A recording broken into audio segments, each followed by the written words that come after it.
ದಶರಥ ಮಹಾರಾಜ ಕಾಡಿಗೆ ಬೇಟೆಯಾಡಕ್ಕೆ ಅಂತ ಬಂದಿರ್ತಾರೆ. ಶ್ರವಣ ಕುಮಾರನ ತಂದೆ ತಾಯಿಗೆ ದೃಷ್ಟಿ ಇರೋದಿಲ್ಲ. ಅವರನ್ನ ಅಡ್ಡೆಯಲ್ಲಿ ಹೊತ್ಕೊಂಡು ತೀರ್ಥಯಾತ್ರೆಗೆ ಅಂತ ಕರ್ಕೊಂಡು ಬರ್ತಾ ಇರ್ತಾನೆ.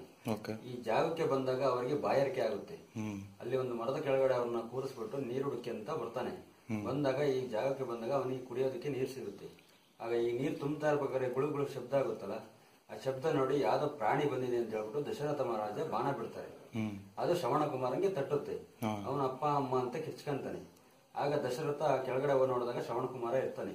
ಅವನು ಹೇಳ್ತಾನೆ, ಅಲ್ಲಿ ನನ್ನ ತಂದೆ ತಾಯಿ ಇದ್ದಾರೆ, ಕುಡಿಯೋದಕ್ಕೆ ನೀರು ತಗೊಂಡಾಗ ಕೊಡ್ರಿ ಅಂತ ಹೇಳ್ಬಿಟ್ಟು ಅವನೆಲ್ಲ ಮೃತನಾಗ್ತಾನೆ.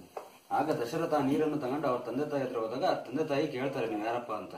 ದಶರಥ ನಡೆದ ಘಟನೆಲ್ಲ ಹೇಳ್ತಾನೆ, ನಾನು ಯಾವ್ದೋ ಒಂದು ಪ್ರಾಣಿ ಅಂತ ಹೇಳ್ಬಿಟ್ಟು ಬಾಣ ಬಿಟ್ಬಿಟ್ಟೆ, ನಿಮ್ಮ ಮಗುಗೆ ಈ ತರ ಆಗಿದೆ ಅಂತ ಹೇಳ್ತಾರೆ. ಮಗನ್ನ ಕಳ್ಕೊಂಡ ದುಃಖವನ್ನು ತಡಿಲಾರದಲ್ಲೇ ದಶರಥಗೆ ಅವರು ಕೂಡ ಶಾಪ ಕೊಡ್ತಾರೆ. ಅವರು ಕೊಟ್ಟ ಶಾಪದಿಂದ ರಾಮ 14 ವರ್ಷ ಕಾಡಿಗೆ ವನವಾಸ ಹೋಗ್ತಾನೆ.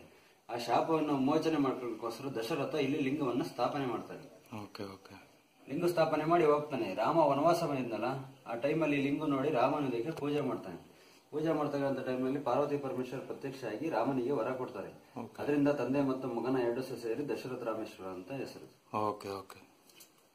Thank you so much. ಸರಿ.